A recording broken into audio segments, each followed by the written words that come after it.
tend to target the premium and the super premium segments. These are the fastest growing segments, and the market size that market size will stand at 9.22 billion rupees. And we're going to target these segments through our three pillars, and hence Bridal Sutra would be launched as a premium brand. Next is consumer behavior and target group.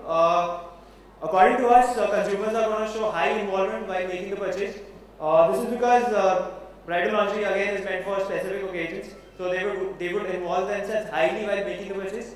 And there is significant difference between our brand and the other brands because we have completely differentiated ourselves from other brands by focusing only on bridal lingerie.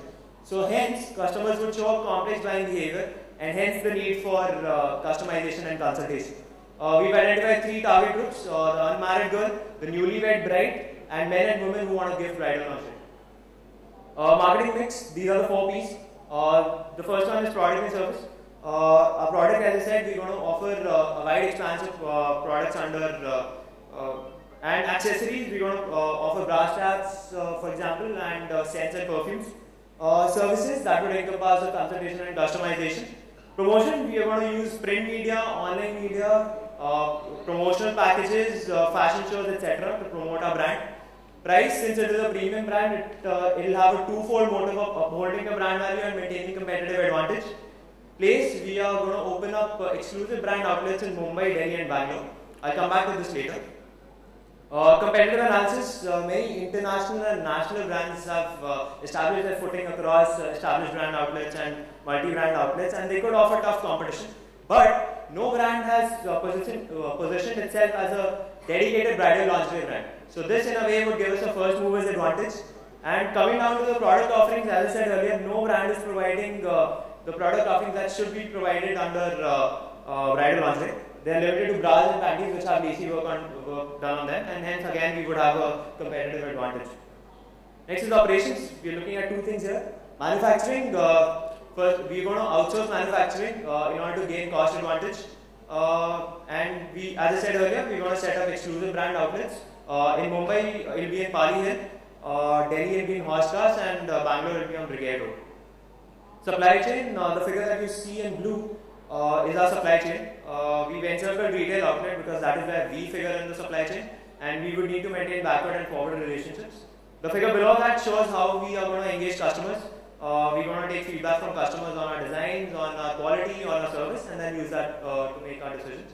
We've tried to focus the sales for the first 5 years of operation. Now we've used qualitative methods because the segment has not been established till now, so we do not have historical data to work with.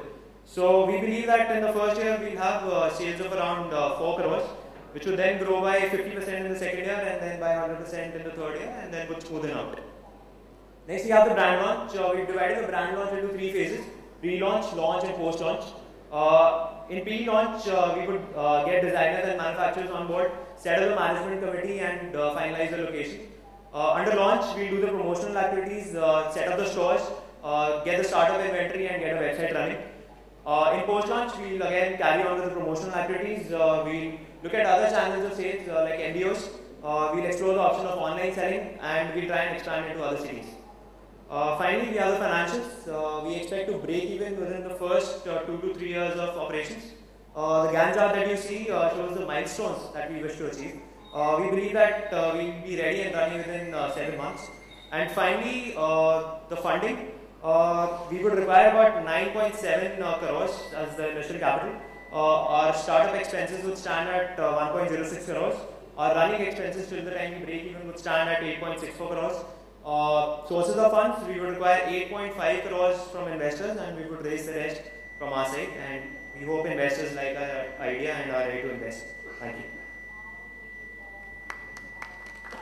Well, I find your idea interesting, and interesting is always a loaded word. But the point is, I think the way you worked your presentation, I like that better. In terms of, you looked at insight. And I think one of the basic things you mentioned is a good insight, which is to say that typically people have an issue with fit and sizing.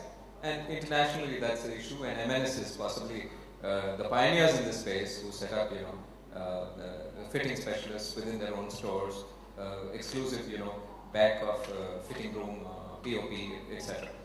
Now, if I look at wedding lingerie, I think it's quite a niche.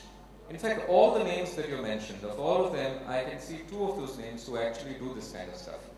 And their revenue streams, particularly if you look at Buttercups or the Hyderabad, if you look at their revenue stream, you will find that bulk of the revenue comes from such special occasion. Okay? So to that extent, you have competition already. So I don't find the unique idea extremely unique. It's not something that makes me jump. So with Buttercups, Buttercups has limited itself to Hyderabad. Yeah, I know. Yeah, so absolutely. And the idea exists. All I'm saying is the idea exists. And they're not focusing exclusively on bridal lingerie. They're focusing on sports. I know, but as someone who's looked at their revenues at a point of time, and as somebody who knows what kind of revenues they get, they get revenues out of special occasions such as weddings in a big way. It's by default. The USP is consultation and consultation and fitting, etc. And people come and buy lingerie worth 25,000 rupees in one sitting. I can't imagine what you could be buying. I mean, in your case, of course, they'll start buying Kanjivaram undergarments and etc. etc. Okay, wedding, bridal sutra. But the point is, the idea is good. I'm not going to kill the idea on the basis of the way I killed the chemist shop idea. Because the chemist shop, there are too many of them. Your idea is good because you can take new cities. Forget Hyderabad. You can take new cities and run with your idea in those particular spaces. I think it's an idea. So we did visit M&S first. We did visit M&S and we saw that a lot of as in daily use lingerie and comfort lingerie was present over there.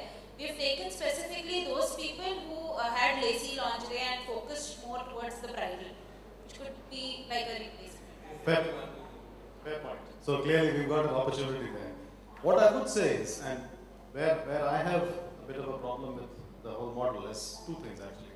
One is the scalability of the model, because it's a very niche, as Anish mentioned, you're going into. So you're looking at a very small segment of the market, and scalability could be a challenge. More importantly, I think again, you mentioned fit as being one of the major differentiators that you want to bring in.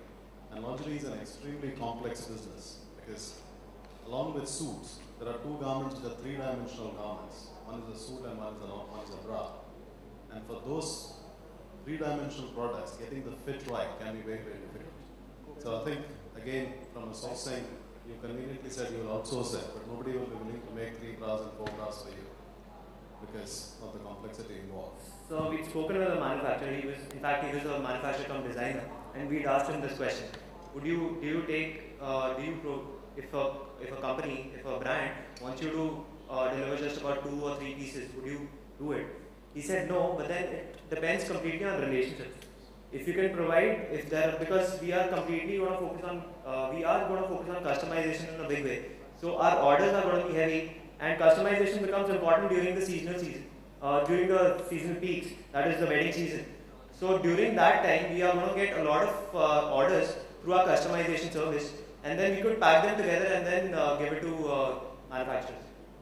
Not convinced, but I'll let that pass. Again, the other area where, again, I think you could have done much more work is in terms of your sales model. I mean, you could have, while you've said that it is qualitative, you could have still taken an estimate of the size of the population and based on that what percentage, etc. Because you've just arrived at 2 crores and 4 crores and no, so on. There is a logic behind that. We spoke to the manufacturer, the same manufacturer that we've spoken to. He said that bridal lingerie sales account for about 10% of the total annual sales. So seeing our segment, it is sized at around 9.22 billion rupees. So we took 10% of that, and of that 10%, we took 5%. And that's how we arrived at that. You're selling to people, you're not selling as a percentage of sales. You need to look at the number of people who will buy it.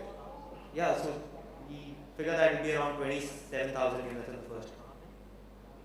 Just a rough figure. We didn't have quantitative data to work. Just to let you know, we offer 25 sizes in a style.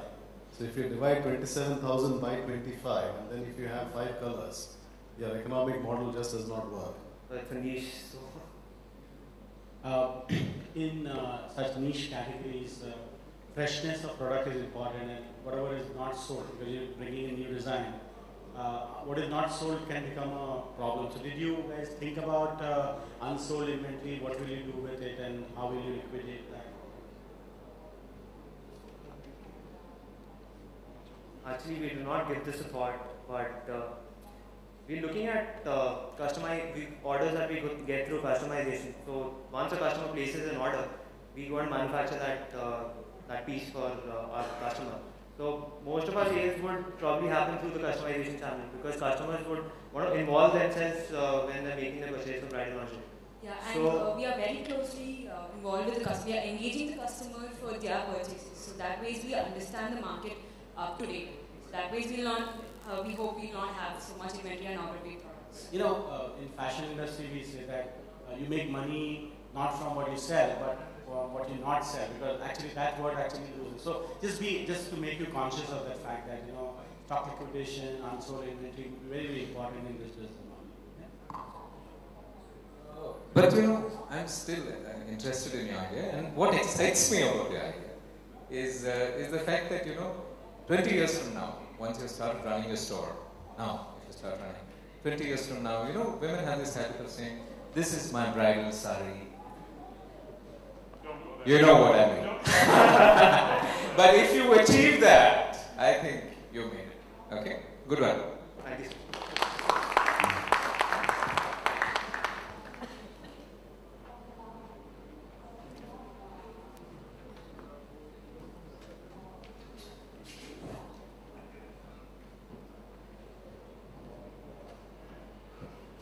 Thank you, Anna S. I think the couple of things that we have established at the end of this is, one, there is a market for Kanjivaram lingerie, and two, Harish, you have a seriously sick mind. But I'm going to give you a chance to put that sick mind to work, if I can give the jury 10 minutes to reach. You done? Such men? Or what? No, you want 2 minutes. You know, the organizers, put a bloody spoke in the wheel and wherever you go. Okay, in that case, while we're waiting for those 2 minutes, can I get the three of you up here to share your thoughts, not about the specific presentations, but about the exercise perhaps, of what you thought our participants got out of this. So, gentlemen. We are going to question you. All the panelists are going to question you about what you say.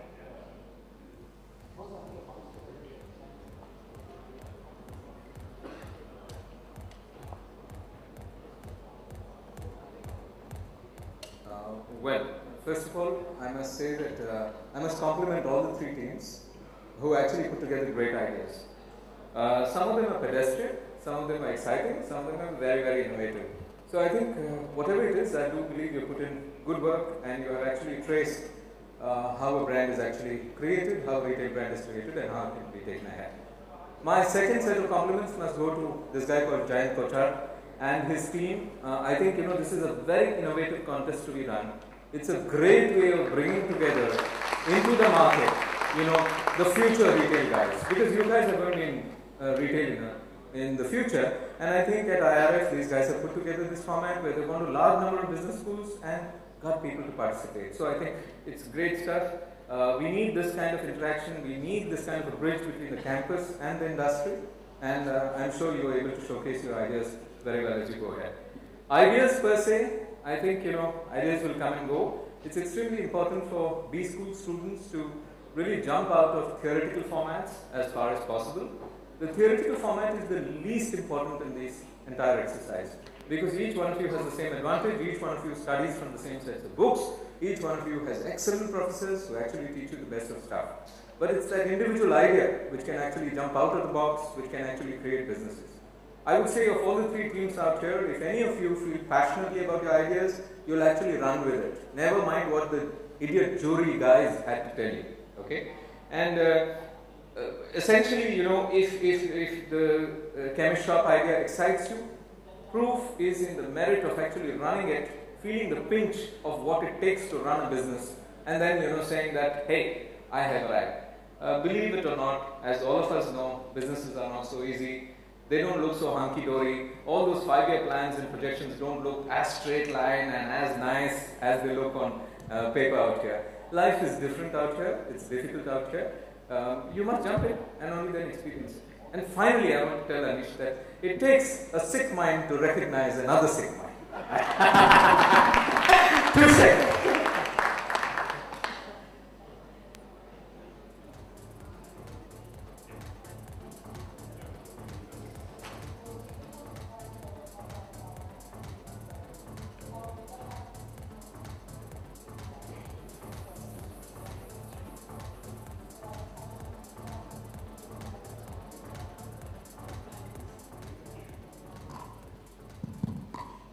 Just one more comment while Chili's coming.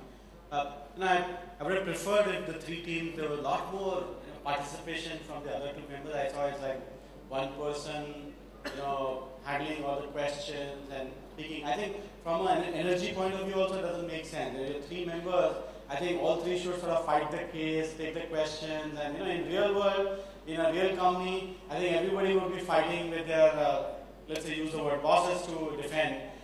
So this looks a little more like a classroom where one person is trying to defend. But in real world, I would have really loved if all three of you were fighting and answering the questions, and etc. So make sure that everybody participates and everybody contributes in every team in future. Thank you.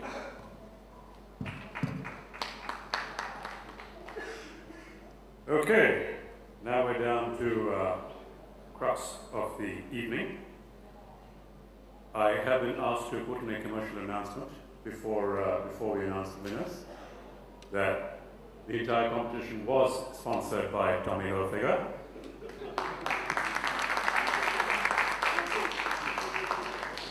Winners receive a wardrobe from Tommy Hilfiger. It's a great competition. Jewelry from Aura and the India Retail Report 2013. The judges receive Kanjivaram lingerie. And shortly after this, when we go and get our first drink, Harish is going to show me his and I'm going to show him mine. And we ain't talking sick minds over here. Hey, what? We're entitled to flirt on stage. Okay, let me call up first the finalist team.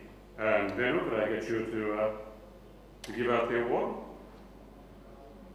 Our finalist team is IIM Indore.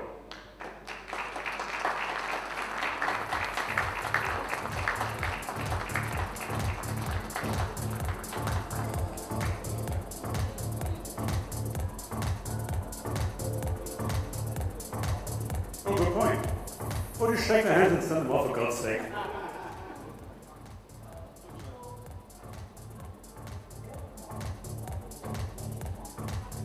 No, stay. We'll find something to give you.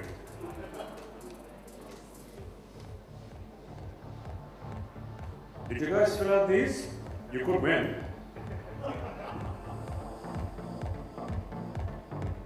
Come on, guys.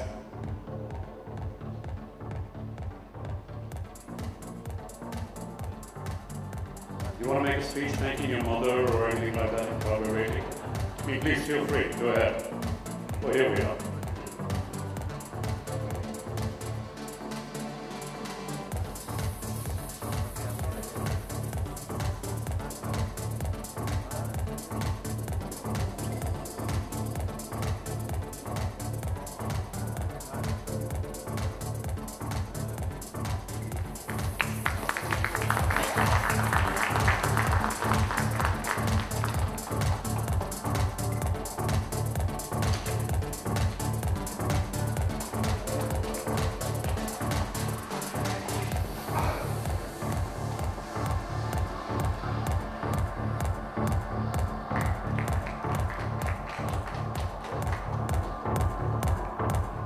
And for our runner-up team, Harish, should I ask you to step up and give away the awards? Our runner-up team is ISV Hyderabad.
And Shailesh, if I could get you to hand over the awards to the winners.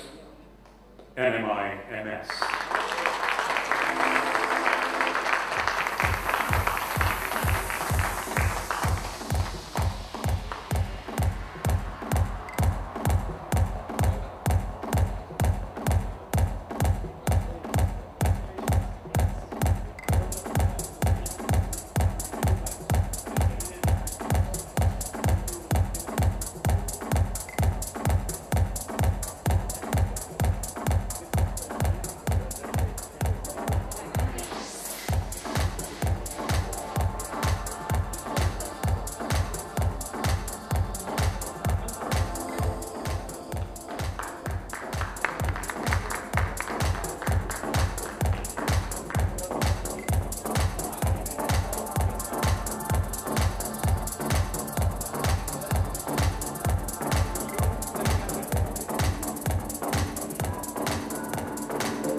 Okay, can I just get everyone back up here for a photograph? You guys too, come on. Not you.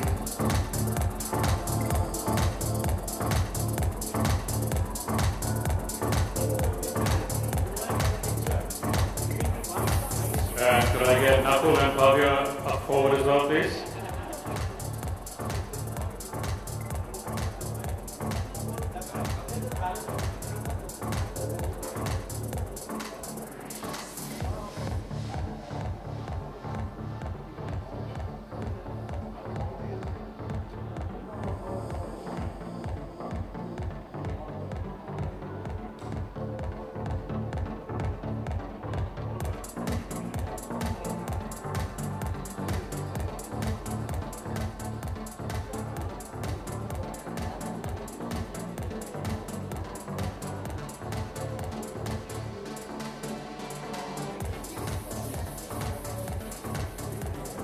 Thank you all, and congratulations once again, and thank you, jury. The fun doesn't stop yet. We have a great one-on-one session between Nagesh and Subbu. That's taking place in the retail theatre across at the other end. That's also where we're going to be inducting this year's Hall of Fame winner. All of that's happening in the retail theatre, and of course we've got excitement for the evening after that.